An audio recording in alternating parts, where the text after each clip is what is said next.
হট্টগোলের কারণে শহীদ মিনারে শ্রদ্ধা জানাতে পারেননি ব্রাহ্মণবাড়িয়া ২ আসনের সংসদ সদস্য ব্যারিস্টার রুমিন ফারহানা। তার অভিযোগ, রাত ১২টার দিকে সরাইল উপজেলার কেন্দ্রীয় শহীদ মিনারে গেলে বিএনপি নেতাকর্মীদের বাধার মুখে পড়েন।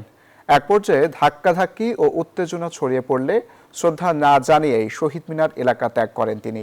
ঘটনার পর ঢাকা সিলেট মহাসড়কের শাহবাজপুর প্রথম গেট এলাকা প্রায় ১ ঘন্টা অবরোধ করে বিক্ষোভ করেন রুমিন ফারহানার কর্মী সমর্থকরা।